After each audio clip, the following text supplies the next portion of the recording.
மனிதன் தோன்றிய காலத்திலிருந்து மரணம் இல்லாமல் வாழ்வது எப்படி, மரணத்தை வெல்வது எப்படி என்று அறிந்து கொள்ள முற்பட்ட கதை அனைவருக்கும் தெரியும். ஆனால் அந்த விஷயத்தில் புத்தர் கூட மரணத்தை வெல்ல நினைத்து தோற்றுப்போனார். அதே காலகட்டத்தில் வாழ்ந்த சித்தர்கள் மரணத்தை வெல்வதில் வெற்றி பெற்றார்கள். அவர்களுக்கு உதவியது காயகல்பம் எனும் சாக கலை. இந்த கலையை அறிந்த போகரின் கடைசி சீடர் யார்? காயகல்பம் எப்படி அழிந்தது? விரிவாக பார்ப்போம். புத்தரும் மரணம் இல்லாமல் வாழ்வது எப்படி, மரணத்தை வெல்வது எப்படி என்று அறிந்து கொள்ள ஆன்மீகத்தை நாடினார். ஆனால் அதில் அவர் தோல்வியடைந்தார். காலத்தை தாண்டி பல ஆயிரம் ஆண்டுகளை தாண்டியும் இன்னும் மனித மனத்தில் புதிராகவே இருந்து கொண்டிருப்பது மரணத்தை வெல்வது எப்படி. காயகல்பம் என்பது ஏதோ லேகியம் அல்லது மருந்து என்று பலர் நினைக்கிறார்கள். அதுவும் ஓரளவுக்கு உண்மைதான். காயகல்பம் என்ற வார்த்தை கேட்டவுடன் பலருக்கு உடனே அழியாமை, 100 அல்லது 1000 ஆண்டுகள் வாழ்தல் என்ற கற்பனைகள் வரும். ஆனால் சித்தர்கள் சொன்ன காயகல்பம் அவ்வளவு எளிதான விஷயம் அல்ல. காயம் என்றால் உடல், கல்பம் என்றால் உறுதி. அதாவது உடல் உறுதி, அது வெறும் உடல் இளமை மட்டுமல்ல. உடலின் உள்ளே ஓடும் உயிர் சக்தி, மூச்சு, சிந்தனை, உணர்வு ஆகியவை எல்லாம் ஒரு உயர்ந்த நிலைக்கு மாறுதல். உடல் சிதையாமல் நீண்ட நாட்கள் இயங்க வேண்டும் என்பதோடு மனமும் தெளிவாக, உணர்வும் கூர்மையாக இருக்க வேண்டும் என்பதே அதன் நோக்கம். சித்தர்கள் உருவாக்கிய மருத்துவ முறை இன்றைக்கு நாம் மருத்துவம் என்று அழைக்கும் ஒன்றுக்கு மட்டுமே சுருங்கிவிடவில்லை. அது உணவு, மூச்சு, மனநிலை, பழக்க வழக்கங்கள், ஆன்மீக ஒழுக்கம் அனைத்தையும் ஒன்றாக இணைத்த ஒரு முழுமையான வாழ்க்கை முறையாக இருந்தது. ஒரு நோய் வந்தால் மருந்து கொடு என்பதல்ல. அந்த நோய் ஏன் வந்தது, மனத்தில் என்ன மாற்றம் நடந்தது, மூச்சு எப்படி ஓடுகிறது, உடலில் உள்ள ஆற்றல் சமநிலை சீர்குலைந்ததா என்பதையெல்லாம் கவனித்தார்கள். அதனால்தான் சித்த மருத்துவம், மருந்தும் யோகமும் தியானமும் ஒன்றாக பேசுகிறது. இது வெறும் பழைய கால நம்பிக்கை அல்ல. இன்று ஹோலிஸ்டிக் ஹெல்த் என்று நாம் பேசும் கருத்தின் மூலமே அதுதான். இன்றைய உலகத்தில் மனிதன் அதிக வசதிகளுடன் இருந்தாலும் மன அமைதி குறைந்து வருகிறது. உடல் நோயுடன் வாழ்கிறது, ஆனால் ஆரோக்கியம் குறைகிறது. மனம் எப்போதும் ஓடிக்கொண்டே இருக்கிறது. இப்படிப்பட்ட காலத்தில்தான் போகர் போன்ற சித்தர்களின் பார்வை மீண்டும் பொருத்தமாகிறது. அவர் சொன்னது மதத்துக்குள் அடங்கிய விஷயம் அல்ல.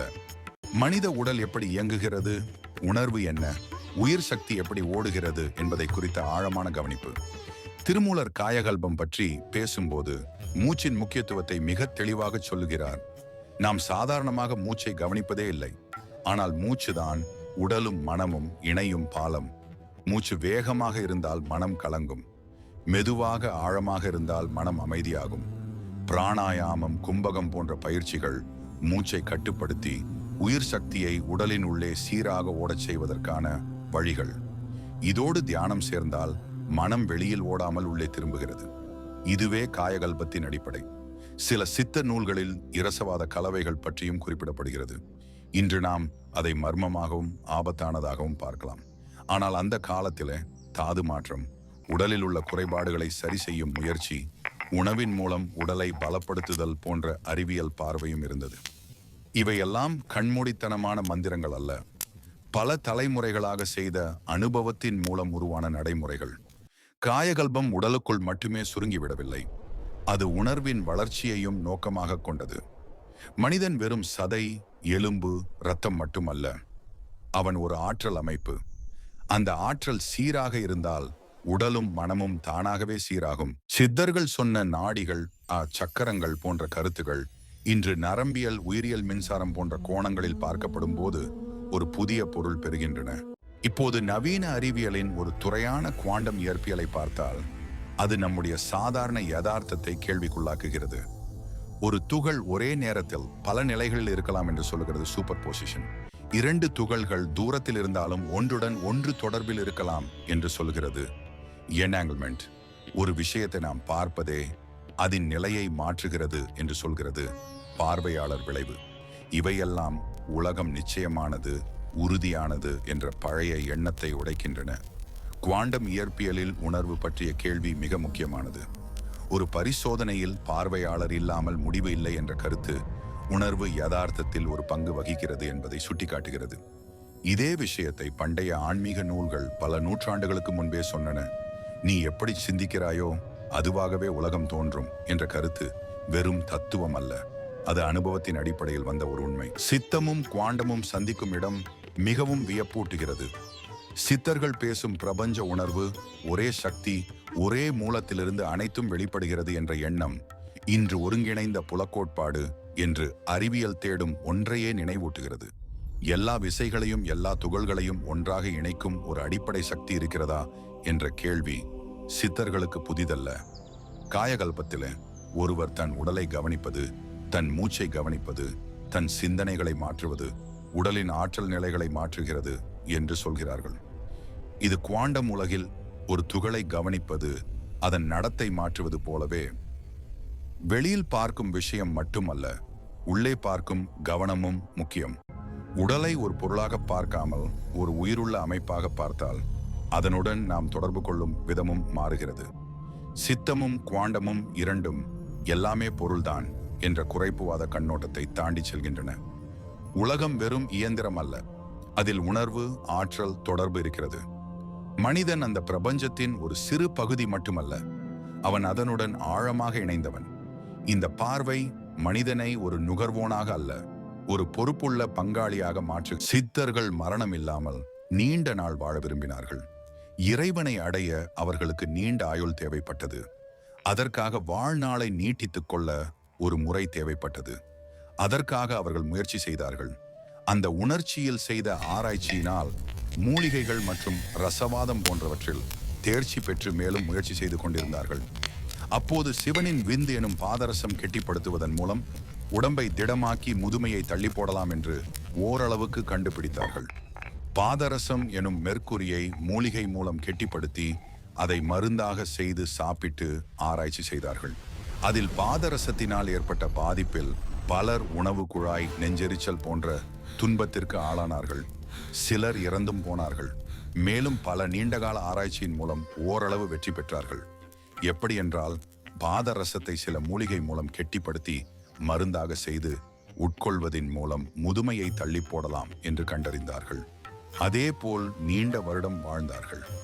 அதன் பின்னர் அதில் ஒரு சிக்கல் உருவானது. அவர்களுக்கு மரணமே ஏற்படாமல் போனது. அவர்களை நினைத்தாலும் சாக முடியாமல் போனது. தற்கொலை கூட செய்து கொள்ள முடியாது. அதனால் இதனை யாருக்கும் கற்றுக் கொடுக்காமல் இருந்தார்கள். வாழும்போதே இறந்து போகும் முறையை கண்டுபிடித்தார்கள். லம்பிகா யோகம் என்று சொல்லக்கூடிய யோகா முறை மூலம் உடல் இயக்கத்தையும் மன இயக்கத்தையும் நிறுத்திவிட்டு இறைவன் நினைவுடன் சமாதியில் ஆழ்ந்தார்கள். இதன் மூலம் உயிர் போகாமல் உடல் சமாதி நிலையில் பல 100 ஆண்டு காலம் உறைந்து விட்டார். ஆனால் மற்றவர்கள் ஆராய்ச்சியை தொடர்ந்து நடத்தி கொண்டிருந்தார்கள். அதில் மகத்தான வெற்றி பெற்றவர் போகர் என்ற மகான். பழனி மலையில் உள்ள நவபாஷான முருகனை உருவாக்கியவர். இவர்தான் எந்தவித மூலிகையும் மருந்து இல்லாமல் சில பயிற்சிகள் மூலம் உடலை காயகல்பமாக்கலாம் என்று கண்டுபிடித்தார். அதாவது ஆணின் விந்து அல்லது பெண்ணின் நாதம் இவற்றை கெட்டிப்படுத்துவதன் மூலம் இளமையை காப்பாற்றி நீண்ட நாள் வாழலாம் என்று கண்டுபிடித்தார். மூலிகையோ மருந்து இல்லாமல் சில உடற்பயிற்சி முறைகளின் மூலம் விந்து மற்றும் நாதத்தை கெட்டிப்படுத்தி நீண்ட ஆயுள் வாழலாம் என்று கண்டுபிடித்தார். மேலும் எப்பொழுது மரணிக்க வேண்டுமோ அப்பொழுது மரணித்து விடலாம், நோயின்றி வாழலாம் என்பதையும் அறிந்தார். ஆனால் மற்ற சந்நியாசிகள் இதற்கு எதிர்ப்பு தெரிவித்தனர். இதை மற்றவர்கள் கற்றுக்கொண்டு மரணம் இல்லாமல் வாழ்ந்து புராணத்தில் வரும் அசுரர்கள் சாகாவரம் பெற்று பல அழிவுகளை உண்டாக்கியது போல் வேறு யாரேனும் உலகத்தில் பேரழிவை உண்டாக்கினால் என்ன செய்வது? இது இயற்கைக்கும் முரணானது. பிறப்பு என்ற ஒன்று இருந்தால் இறப்பு என்ற ஒன்று இருந்தாக வேண்டும். இது இயற்கை. இதை மீறி மரணம் இல்லாமல் வாழ்வது இயற்கைக்கு எதிரானது என்று பல சந்நியாசிகள் எதிர்ப்பு தெரிவித்தனர். மேலும் இதை யாருக்கும் சொல்லித்தரக்கூடாது. மிகவும் நம்பகமான நீண்ட நாள் நம்பிக்கை பெற்ற சீடர்களுக்கு மட்டுமே சொல்லித்தர வேண்டும் என்று காயகல்பத்தை சொல்லித் தருபவர்களுக்கு வாரிசு உருவாகாது என்ற சித்தர் சாபமும் இதற்கு உருவானது. இதனாலேயே இந்த கலை வளராமல் போனது. போகர் ஒரு சிலருக்கு மட்டும் கற்றுக் கொடுத்தார். போகர் சீனா சென்ற போது அங்கேயும் சில நம்பகமானவர்களுக்கு கற்றுக் கொடுத்தார். சித்தர் சாபம் இருப்பதையும் மற்றவர்களுக்கு போதிக்கும் முறையும் கற்றுக் கொடுத்தார். காலப்போக்கில் காயகல்ப கலை கொஞ்சம் கொஞ்சமாக அழிந்து வந்தது. பல காலம் சென்றது. கிட்டத்தட்ட காயகல்பம் அழிந்தே விட்டது என்ற நிலை. ஆனால் சென்ற நூற்றாண்டில் போகரின் கடைசி சீடராக அறியப்பட்ட நபர் 2ஆம் உலகப் போரின் போது ஹிட்லரின் நாஜி படையில் கைதியாக சிக்கினார். அவர் படை வீரர்களுக்கு உதவியாக இருந்தார். இறுதியில் ஹிட்லர் அனைத்து கைதிகளையும் கொன்றுவிட சொன்னார். ஆனால் நாஜி படையில் இருந்த வீரர்கள் இவரின் உதவியின் காரணமாக இவரை ரகசியமாக தப்பிக்க வைத்தனர். இவர் ஹிட்லரிடம் தப்பி அமெரிக்காவில் தஞ்சம் புகுந்தார்.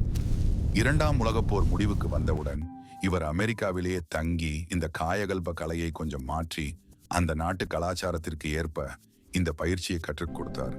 இந்த பயிற்சியை கற்றுக்கொண்டால் இளமையுடன் இருக்கலாம், நிறைய பெண்களை போகம் செய்யலாம் என்று அமெரிக்காவில் கற்றுக் கொடுத்து கொண்டிருந்தார். அப்பொழுது ஒரு மகான் இந்தியாவில் காயகல்ப ஆராய்ச்சி செய்து கொண்டிருந்தார். பழங்கால சித்தர் பாடல்களில் காயகல்பம் பற்றி எழுதப்பட்டிருந்தது. ஆனால் அது எல்லாம் புரிந்து கொள்ள கடினமாக இருந்தது. சுவடிகளை வைத்து மேலும் சில ஆராய்ச்சிகள் மூலம் காயகல்பத்தை ஆராய்ந்து கொண்டிருந்தார். இந்த மகான் யோகா கற்றுக் கொடுக்க அமெரிக்கா சென்றபோது இவரிடம் யோகா கற்றுக்கொள்ள அந்த போகரின் சீடர் வந்திருந்தார். இவர் இந்தியாவின் மீதும் இந்திய மகான்களின் மீதும் மிகுந்த மதிப்பு வைத்திருந்தார். அதன் காரணமாக அவர் யோக பயிற்சிகளை கற்றுக்கொள்ள வந்திருந்தார். இந்த போகரின் சீடர் பற்றியும் இவரை கற்றுத்தரும் பயிற்சியையும் இந்த மகானின் சீடர்கள் ஏற்கனவே இந்த மகானிடம் கூறியிருந்தனர். அவை ஏறக்குறைய காயகல்ப பயிற்சி போலவே இருந்தது. அந்த பயிற்சி முறையை அந்த குருவிடம் அவர் கூறினார். இதை அந்த மகான் சில மாற்றங்கள் செய்து இந்திய நாட்டு கலாச்சாரத்திற்கு ஏற்ப வடிவமைத்து 30 ஆண்டுகளுக்கு மேல் ஆராய்ச்சி செய்து மற்றவர்களுக்கும் கற்றுக் கொடுத்தார். காயகல்ப பயிற்சி மீது இருந்த வாரிசு இல்லாமல் போகும் சித்தர் சாபத்தையும் தானே ஏற்றுக்கொண்டு மற்றவர்களுக்கும் கற்றுக் கொடுத்தார். இந்த பயிற்சி மூலம் நோயின்றி வாழலாம், வந்த நோய்களை போக்கிக் கொள்ளலாம், இளமையை தக்க வைத்துக் கொள்ளலாம்.